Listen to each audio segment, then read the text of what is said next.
Kita bersatu di dalam doa. Tuhan, kami bersyukur, memuji Engkau, karena kami boleh memiliki firman-Mu Tuhan. Tidak pernah berubah. Jawaban atas segala persoalan hidup kami. Janji-Mu yang Engkau nyatakan di dalam firman-Mu, dalam segala situasi kami, akan menjadi pengharapan. Bahkan pada akhirnya, firman-Mu yang menghakimi kami. Tuhan, saat ini, tuntun kami. Biarkan Roh Kudus membimbing hati, pikiran, perasaan kami untuk memahami firman-Mu. Mengambilnya bukan hanya bagi pengetahuan kami, tetapi bagi hati, jiwa, dan hidup kami. Berfirmanlah Tuhan, kami semua anak-anak-Mu siap mendengar. Di dalam Yesus Kristus kami berdoa. Amin. Selamat pagi semuanya jemaat. Hari ini saya sangat bersyukur yang bertugas untuk kita dari bawah sampai ke sini melayani di ushering adalah anak teensnya kita. Yeay! Saya bayangkan dulu ya, Kuicai waktu seumur mereka ngapain. Gak jelas. Gak jelas. Saya pun gak jelas waktu seumur sama mereka. Gak tahu ngapain. Saya mungkin masih main ini ya, main gundu. Ya, mungkin sebagian kita di kampung mungkin masih lap ingusnya belum bisa. Tapi lihat anak-anak kita, mereka udah melayani sekarang. Ya. Kita lihat, Jess sudah main gitar di sana. Jess di depan, bapaknya di belakang. Itu yang benar, jangan bapaknya di depan, anak makin di belakang. Amin. Dan kita bersyukur bagaimana di sini juga dari anak teensnya kita. Ada Joe udah ada di sana. Ya kan? Sekarang dia anak kampus. Melihat pertumbuhan mereka secara rohani. Saya suka kata-kata dari Fiona tadi. Adalah sebuah privilege. Menjadi bagian hidup mereka. Membangun nilai-nilai awal kerohanian.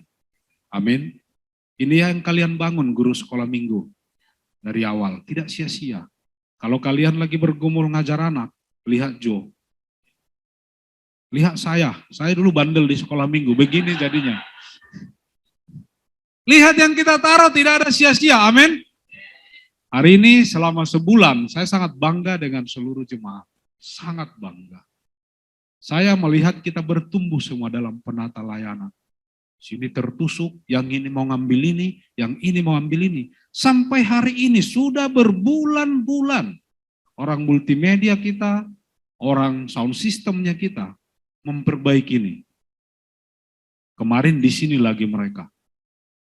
Kemarin tiba-tiba mereka udah bikin bagus, pas mulai tiba-tiba ada dengung, ada apa, semua.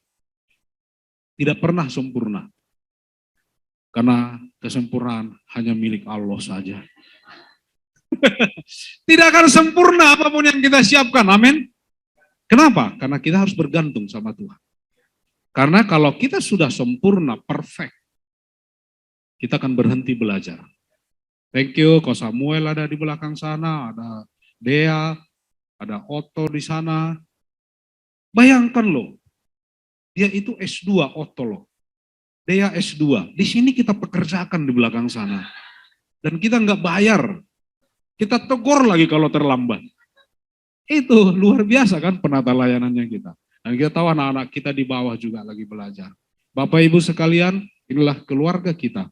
Di mana tempat kita akan terus saling bertumbuh satu sama lain. Amin. Dan hari ini kan selama ini kita belajar tentang apa talentanya saya, kewajiban saya, responsibility-nya saya, accountability-nya saya. Hari ini khotbah saya akan sedikit lebih enak, mudah-mudahan. Apa sih reward-nya kalau saya melayani? Ya, kalau saudara kita bilang cuan atau bocuan. Apa reward-nya ketika kita melayani? Hari ini kita akan belajar bagaimana Tuhan akan memberikan kita reward atas segala yang kita lakukan. Amin. The reward of Stewardship, penghargaan untuk penata layanan. Jadi ada masa-masa dalam hidup kita bergumul untuk melayani. Amin, seperti Kak Fiona tadi. Dan kita akan terus melayani kalau kita mengerti ini. Amin. Saya akan baca satu cerita di Lukas 12. Ini kata-kata Yesus sendiri kepada murid-muridnya. Berbahagialah hamba-hamba yang didapati tuannya berjaga-jaga ketika ia datang.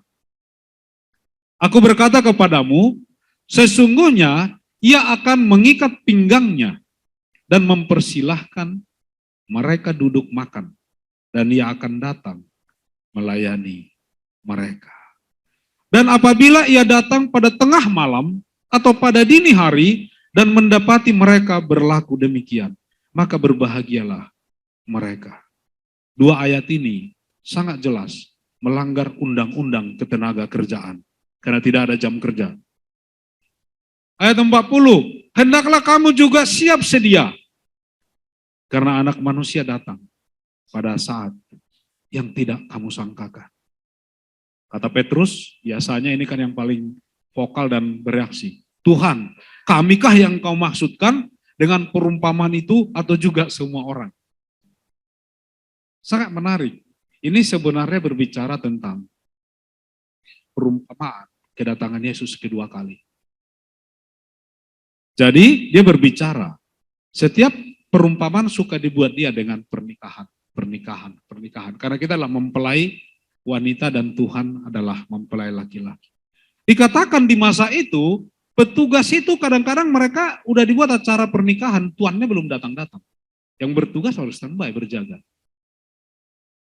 Tapi yang dikatakan di sini, kebahagiaan seorang hamba atau penata layan adalah ketika tuannya datang, kita sedang bekerja.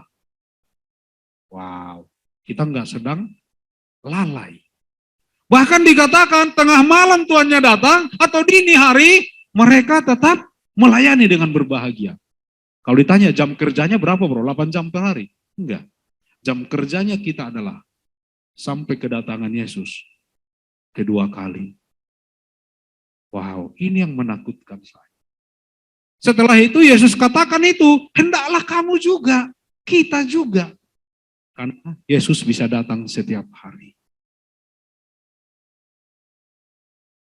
Gimana kalau Yesus datang di tengah khotbah saya? Kita sedang melakukan tugas, lagi berbahagia atau lagi apa kita? Atau yang kita dapat ratap dan kertak gigi. Mudah-mudahan jangan hari ini, besok masih ada kesempatan. Karena pertanyaan Petrus untuk kita atau untuk semua orang? Jawab Tuhan. Ya buat perumpamaan lagi, perumpamaan pertama, dibuat lagi perumpamaan kedua yang persis sama artinya, tetapi lebih detail perumpamaan yang kedua. Jadi siapakah pengurus rumah yang setia dan bijaksana yang akan diangkat oleh tuannya menjadi kepala atas semua hambanya untuk memberikan makanan kepada mereka pada waktunya. Kita akan belajar 5 tipe pelayan atau penata layan berdasarkan responsibility dan accountability. Bagaimana mereka merespon tanggung jawab yang diberikan Tuhan kepada mereka. Ini yang pertama. Yang pertama dikatakan dia pengurus rumah yang setia dan bijaksana. Dia enggak hanya setia, tetapi dia punya kebijaksanaan. Ini rewardnya. Ini tipe pertama. Setia dan bijaksana. Apa maksudnya? Dia tidak hanya setia melakukan tugas yang sama, tetapi wisdomnya, hikmatnya bertumbuh melakukan tugas itu lebih excellent. Itu maksudnya. Jadi kalau dia bertugas di Asher, yang tadinya bawa tray begini, dia belajar lagi gimana biar bawa tray bisa begini, mungkin lebih excellent, lebih canggih. Lemparnya pun bisa begini. Jadi maksudnya gini, dia nggak hanya puas melakukan tugas itu dengan kualitas baik, good, tapi dia akan bawa itu excellent, itu hikmatnya bertumbuh. Bagaimana seorang Asher berpikir melakukan ashering itu lebih bagus lagi. Bagaimana dengan kita yang menyanyi, berkhotbah semuanya? Ini namanya tidak hanya setia, setia harus, tetapi grow melakukannya lebih dengan wisdom. Makanya tema kita adalah higher wisdom. Amin. Kak Fiona tadi, dia harus belajar lagi hal-hal baru. Bagaimana mengajar anak lebih efektif. Tapi bisa. Dengan gawainya. Dari bahasanya aja ketahuan umurnya. Itu Indonesia yang benar, tapi ya saya bilang bisa semua. Excellent. Apa upahnya katanya? Ini upah di dunia loh. Kepala atas semua hamba-hamba Tuhan yang baik. Dia promosi, dia menjadi kepala atas pelayan-pelayan yang lain. Jadi kalau kita di dalam gereja bertumbuh, kita juga akan dipercaya untuk membangun yang bagus lagi. Amin. Saya hargai Damai. Damai ini di pekerjaannya bagus, gajinya gede, fasilitas. Buset katanya, ini masalah nih. Dia komit. Bukan orang yang ini, saya tahu bagaimana dia pertama masuk kerja. Bukan seorang yang skillful. Tetapi dia terus belajar, terus belajar, terus belajar, terus belajar. Seseorang yang memberikan totalitas. Kita minta, sekarang dia mau layani di tim sama anak kita. Enggak bisa bang, saya enggak bisa. Justru karena kamu enggak bisa, kita minta. Kalau kau bisa, kita tendang. Tapi sekarang dia belajar. Anak-anak teens mencintai dia. Wish-nya dia tahun 2022 adalah suka traktir orang. Gimana enggak disayang orang? Itu wish yang bagus itu. Anak teens maksudnya. Ada banyak hal yang kita bisa naik terus, bertumbuh. Talenta kita, banyak orang hari ini excellent di dalam pekerjaan duniawi. Kenapa enggak excellent di dalam pelayanannya Tuhan? Kan orang yang sama, potensi yang sama, kemampuan yang sama. Karena mungkin membatasi.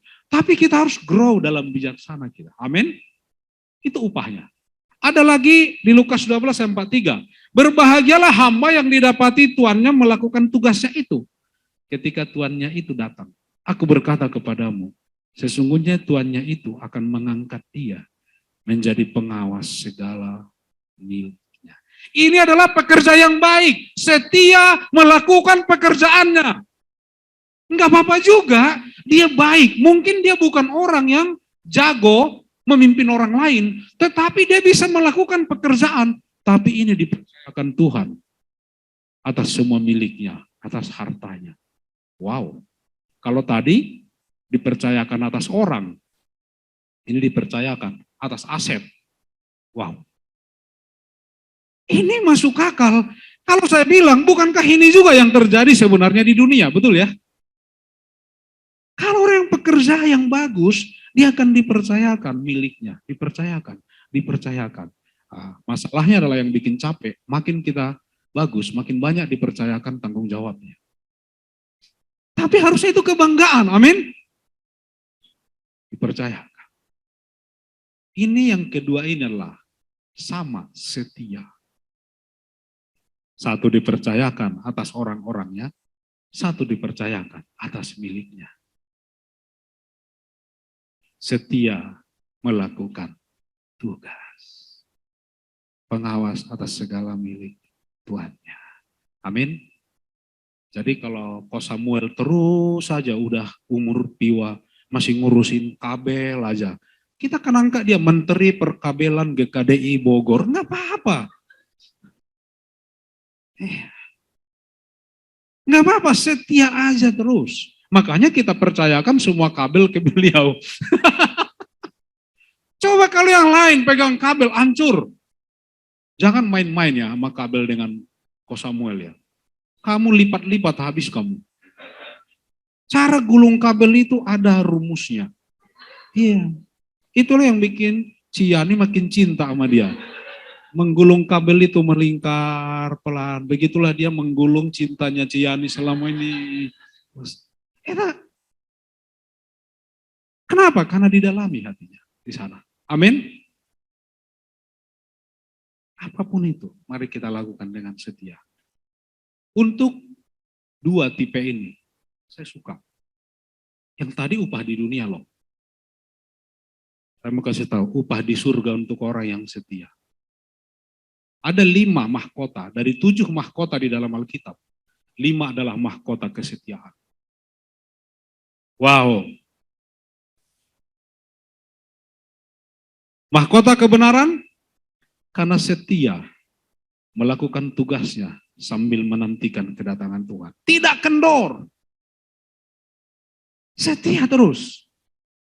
Orang seperti ini punya endurance, tidak pernah menyerah.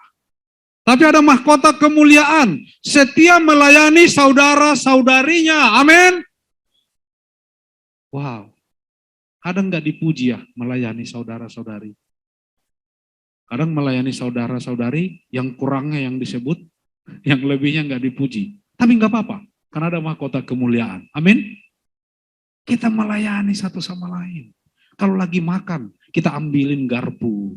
Kalau dia keringat, kita ambil tisu. Biar aja dia makan, kita layanin dia aja terus. Kalau dia masalah ngunyah, kita kunyahin. Kalau dia masalah nelan, kita telanin. Kita bisa layanin apapun. Amin. Mahkota kemuliaan. Mungkin bagi orang dunia ini sepele sekali. Kalau kita datang, saudara-saudari kita senyum. Halo, selamat pagi. Apa kabar? Kita ajak ngobrol. Kadang-kadang kan ada kan beberapa orang kita yang justru kesepian di dalam keramaian. Sambil nyanyi, sudah terlalu lama sendiri. Wah, kelamaan sendiri. Pada tengah orang pun dia merasa sendirian. Tapi lihat, kalau kita melayani saudara itu, kita datang di ibadah, kita jelaskan. Mamanya Huicai bercanda di sini. Dia nggak nyambung. Kamu jelaskan, kamu ekspositori candanya si Huicai. Ini maksudnya Huicai. Kalau nggak ngerti tanya Helen. Ini maksudnya. Kan orang cair gitu loh. Ada lagi mahkota abadi, setia melakukan pertandingan iman. Amin. Imannya udah drop, banyak jatuh, kalah, tapi terus bertanding. Dikatakan 7 kali, orang benar jatuh 7 kali dia bangkit. Selalu diakhiri dengan bangkit. Amin, jangan berhenti menyerah. Putus cinta sekali, sambungkan cinta lagi. Yang kedua kali. Nggak apa-apa. Kalau ini saya nggak mau ceritakan contohnya di sini. Nanti malu. Yang keempat ada mahkota kemegahan. Setia ini untuk orang-orang yang setia memenangkan jiwa-jiwa. Melayani jiwa-jiwa yang hilang. Terus mengasihi mereka. Sabar menunggu mereka. Tidak menyerah terhadap mereka. Ada mahkota kemegahan. Yang kelima ada mahkota kehidupan. Setia dalam penderitaan dan penganiayaan. Wow. Ini rewardnya. Semangat enggak? Ini yang diberikan Tuhan. Kadang-kadang kenapa kita lelah, capek melayani. Supaya kita lagi kehilangan pandangan surgawi kita bahwa Tuhanlah yang kita layani. Amin. Tuhan yang kita layani. Tetapi ada hamba yang seperti ini juga. Akan tetapi, jikalau hamba itu jahat dan berkata di dalam hatinya, Tuanku tidak datang-datang. Lalu ia mulai memukul hamba-hamba laki-laki dan hamba-hamba perempuan. Dan makan, minum, dan mabuk. Maka Tuhan hamba itu akan datang pada hari yang tidak disangkakannya. Dan pada saat yang tidak diketahuinya. Dan akan membunuh dia. Dan membuat dia senasib dengan orang-orang yang tidak setia. Tapi ada juga tipe penata layan yang dia hanya mau melayani kalau dilihat tuannya. Ini orang yang mengejar pujian manusia. Tapi karena tuannya nggak datang. Berapa banyak hari ini di dalam gereja orang kecewa karena hanya kurang dihargai. Gak dipuji. Makanya saya berusaha memuji kalian. Karena dipuji nggak salah. Tuhan aja mau dipuji. Jadi kalau kalian merasa, aku kok nggak pernah disebut nama aku belum dipuji. Please, text me. Pujilah aku akan puji kamu. Ya. Kira kan saya bilang, tapi jangan seperti ini kita melayani. Kita pun nggak suka pada orang begini. Kita sebutinnya apa? Penjilat. Tidak seperti ini. Tapi banyak yang dalam hidup sebagai Kristen kita juga lengah. Aku udah melayani, saya bertemu banyak orang hari ini. Pendeta yang udah berhenti jadi pendeta. Kenapa? Pahit. Kecewa dengan jemaat. Karena nggak pernah dipuji. Padahal jemaat sengaja nggak puji dia. Untuk menjaga hatinya. Tetap rendah hati. Karena pelayan. Dosa terbesar pelayan dan kejatuhannya adalah kesombongan. Ketika segala hal berhasil. Kita kemarin ada juga kita satu diskusi Alkitab ya. Tentang merit ya kemarin. Bagaimana Paulus diberikan Tuhan duri dalam dagingnya. Supaya dia lemah dan dia tetap bergantung sama Tuhan. Amin. Kalau kita nggak bergantung sama Tuhan, selesai kita. Jahat dan tidak setia. Bahkan memukul yang lain, memperlakukan saudara-saudarinya tidak hormat. Tanpa kita sadar hari ini, kita bisa memperlakukan orang lain. Seperti ini loh, jahat. Apa yang jahat? Di hati kita jahat. Contoh, kalau bayangkan kamu lihat saudara-saudaramu di dalam ruangan ini. Kalau si itu mah orangnya begini, ini begini. Kita pilih-pilih orang. Bisa. Karena kita semua penata layan. Amin. Dibunuh oleh tuannya. Tetapi ada juga penata layan yang seperti ini. Adapun hamba yang tahu akan kehendak tuannya, tetapi yang tidak mengadakan persiapan atau tidak melakukan apa yang dikehendaki tuannya, ia akan menerima banyak pukulan. Kita tahu kehendak Tuhan buat kita. Banyak Kristen hari ini hanya percaya kepada Alkitab secara intellectual belief. Apa maksud intellectual belief? Kita tahu Alkitab itu hanya di sini. Kalau kita bicara iman di dalam Alkitab, iman itu berbicara adalah intellectual belief dan actual belief. Makanya ada kitab Yakobus. Jangan bilang saya percaya Tuhan. Tapi setiap hari melanggar perintah Tuhan. Itu nggak percaya namanya. Hidup kita sehari-hari.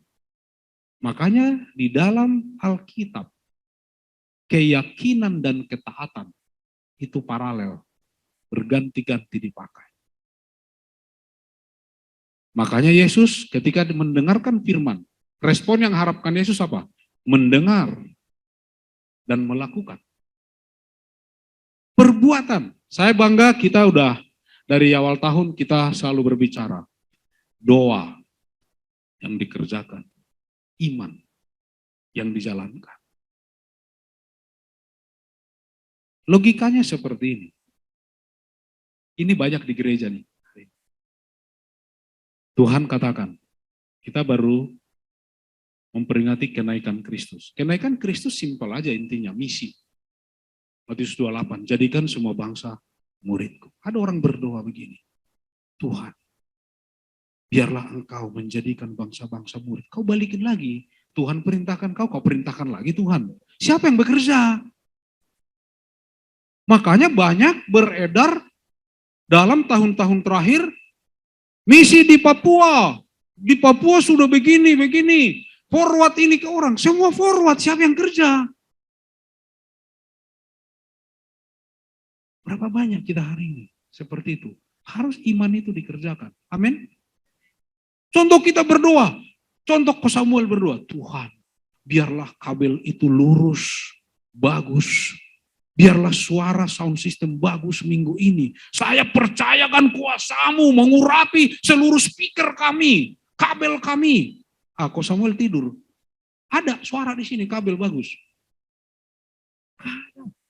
Tapi karena iman, kok Samuel kerjakan hari ini. Belum sempurna, kerjakan lagi. Belum sempurna, kerjakan lagi. Karena dia yakin ini akan berhasil. Makanya hari ini suaranya lebih bagus, amin. Tepuk tangan dulu dong untuk Ko Samuel. Nanti dia minggu depan dia nggak ada bahaya kita. Mereka berjuang untuk biasa suara bisa ke bawah. Jadi saya lihat iman yang dikerjakan. Saya mau kasih tahu lagi iman satu lagi. Tuhan berikan aku pasangan hidup. Cantik di matamu, juga di mataku.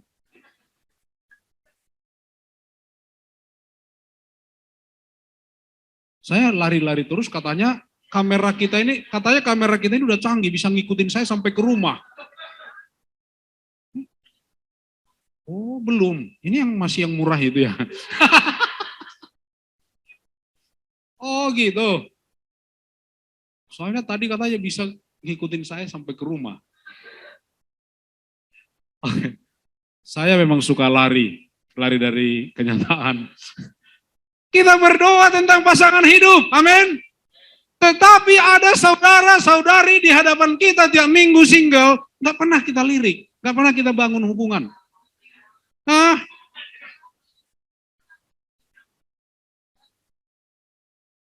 kita bilang, Tuhan pun di atas sana bingung dengar doamu. Itu si damai, kau nggak lihat tiap hari. Nah, kau bilang orang Nias damai, orang Nias juga. Putih. Kalau masalah tinggi badan itu kan nanti di anak bisa dinaikin. Dia udah melayani. Dulu waktu nggak melayani nggak suka, sekarang melayani anak-anak. Makanya Tuhan kasih dia tinsnya yang tinggi-tinggi semua. Kamu nggak lihat suami seperti apa, Tuhan bingung. Akhirnya cari di emperan toko, di tempat lain. Akhirnya kita pungutlah dari jalanan. Cantik di mataku, cantik di mata Tuhan udah lupa dia. Coba. Tuhan tidak begitu cara kerjanya. Amin. Tapi kenapa kita jadi ke sana ya?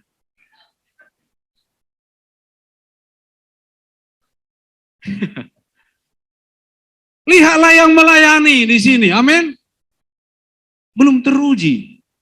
Tapi ada bang di luar sana, dia juga melayani. Kebetulan dia kerja di kafe bang. Dia juga melayani, ya steward juga sih namanya. Pramugari bang, steward. Ya boleh. Tapi saya kasih tahu, Tuhan itu enggak. Enggak mungkin saya enggak percaya itu. Saya percaya, ini keyakinan saya. Siapapun single sama single, cocok. Siapapun sama siapapun. Selama di dalam Tuhan. Makanya perlu rohani, makanya Roh Kudus. Saya sama Damai enggak cocok sampai hari ini. Aku ke kiri, dia selalu ke kanan. Ya, segala hal beda kami melihatnya. Tapi persatuan kami di dalam roh ini, inilah romantisme, kekal abadi.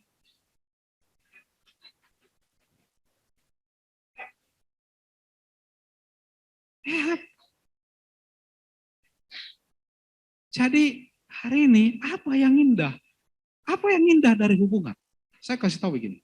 Saya masih terus menyakiti dan melakukan kesalahan. Tapi saya punya seorang istri yang punya pengampunan atas kesalahan saya lebih besar.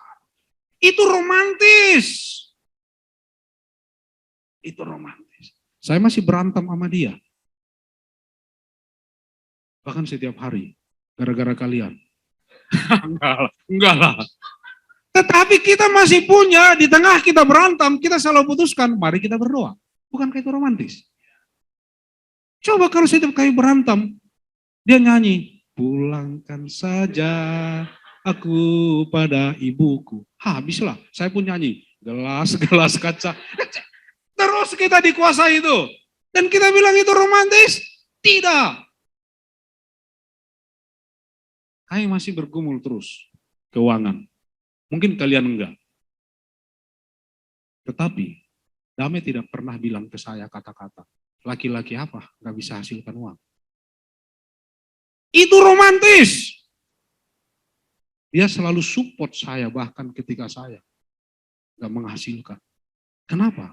Karena sekali wanita, istri bilang ke suami, kamu laki-laki apa, itu menghancurkan kami. Ketika saya gagal, dia selalu bilang, udah sayang, kita doa, kita makan, besok mulai lagi. Jangan istri seperti ini. Kalau udah datang suami, pintu sengaja dikunci. Pas diketok, sayang, iya berapa setoran? 20.000. Taruh dari bawah. Cari lagi sana. Tapi kalau dibilang berapa setoran? 200.000. Mau mandi air dingin atau air hangat? Saya itu bukan romantis, come on. Itu gila. Bayangkan, kita melayani satu sama lain. Kita melayani satu sama lain. Itu romantis. Amin. Kita berpikir bukan tentang diri kita. Apa pembicaraan yang paling romantis di antara pasangan hidup? Single pikir, kalian pikir, apa film kesukaanmu? Korea. Itu enggak, kalau udah menikah enggak begitu. Pembicaraan yang romantis apa? Saya bisa duduk sama dia bicara. Gimana kita bantu sih itu sayang? Gimana jemaat yang ini bergumul imannya? Gimana biar mereka bisa semangat? Bagaimana kita bisa membantu para piwa itu punya iman? Itu pembicaraan kami. Ada sih masa-masa damai bilang, sayang masih ada puisi enggak? Sayang, sadar. Saya tegur, dia kehilangan kesadarannya. Sayang, kamulah puisi itu. Udah, terimalah itu.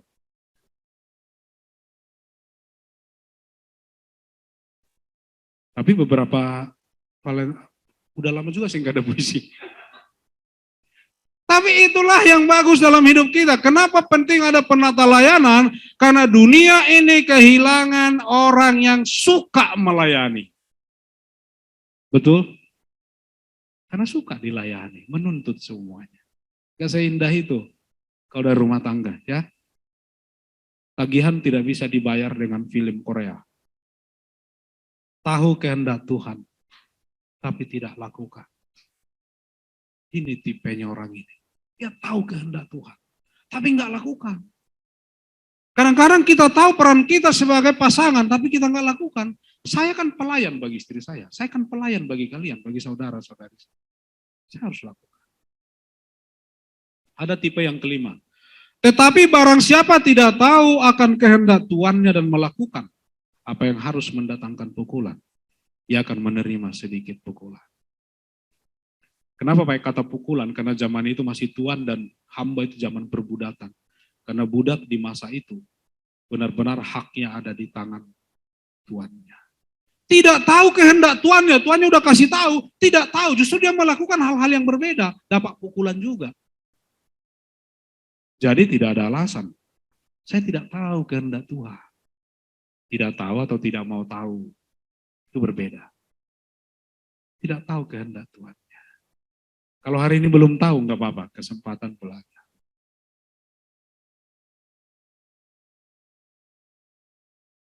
Ini namanya proporsi penata layanan.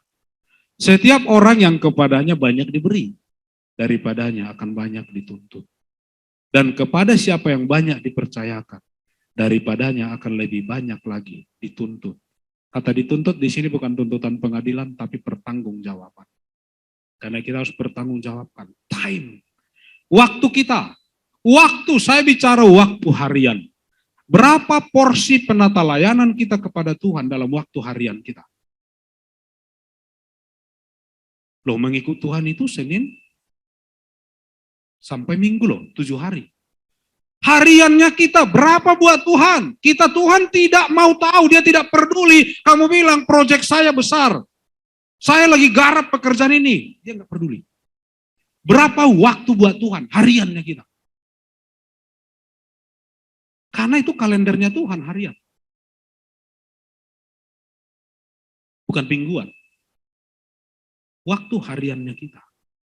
Waktu kita bersama Tuhan secara khusus. Berapa dari 24 jam? Ada porsikah Tuhan di sana? Atau lewat berhari-hari? Treasure, harta dan uangnya kita. Berapa yang kita berikan kepada Tuhan? Banyak dipercayakan, proporsional enggak? Talenta dan karunia minggu lalu sudah dikotbahkan. Time, treasure, talenta sudah dikotbahkan minggu-minggu sebelumnya. Berapa porsinya? Apa ada yang kita tahan? Testimoni, kesaksian, hidup kita yang diubahkan Tuhan dan itu jadi misi kepada orang lain. Ini akan banyak kita bicarakan di bulan Juni. The Heart of Mission, itu temanya. Testimoni. Kalau hari ini Tuhan datang, kita akan berhadapan, kita dapat penghargaan atau dapat penghukuman. Tetapi selama masih ada waktu, brothers and sisters, saudara-saudari terkasih, pilihlah dan putuskan. Saya ingin kita memutuskan semua penghargaan, bukan penghukuman. Tapi ada 3 tipe hamba tadi yang mengambil penghukuman, tapi hanya 2 yang mengambil penghargaan. Orang yang mengambil penghargaan, dia setia dan bijaksana, kemudian setia melayani. Tapi ada yang menerima penghukuman, berlaku jahat, tidak lakukan kehendak, tidak tahu kehendak. Penghargaannya adalah di bumi, kepercayaan di bumi, dan juga upah di surga, mahkota. Amin. Pilihan ada pada kita. Kapan kita memilih dan memutuskan? Sekarang. Kenapa sekarang? Karena waktu, harta, talenta, perubahan hidup sudah diberikan. Jadi tidak bisa menunda karena sudah diberikan Tuhan. Amin. Jadilah pelayan Tuhan yang setia. Pelayan Tuhan bukan tentang pendeta, kita semua pelayan Tuhan. Amin.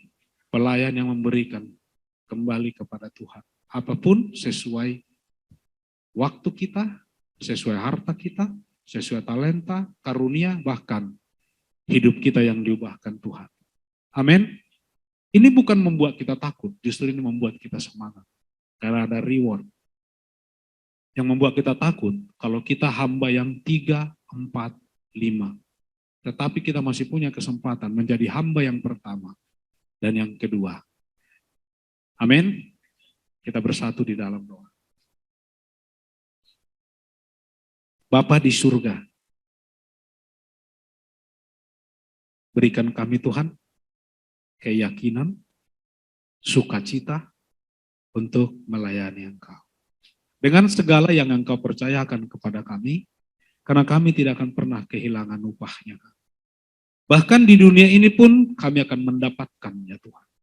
Tetapi lebih lagi, kami ingin mendapatkan yang kekal di surga. Ketika Engkau berkata Tuhan, hai hambaku yang setia, ikutlah dalam perjamuan Tuhan, yaitu perjamuan kekal.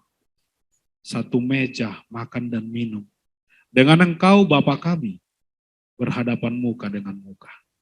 Selamanya bersama dengan Engkau. Itulah upah yang kami nantikan. Berkati kami semua Tuhan. Biarlah kami mengerti apa yang telah Engkau percayakan kepada kami, dan itu menjadi kehormatan bagi kami untuk mengembalikannya kepada Engkau. Sertai kami semua, sertai jemaat-Mu. Di dalam Yesus kami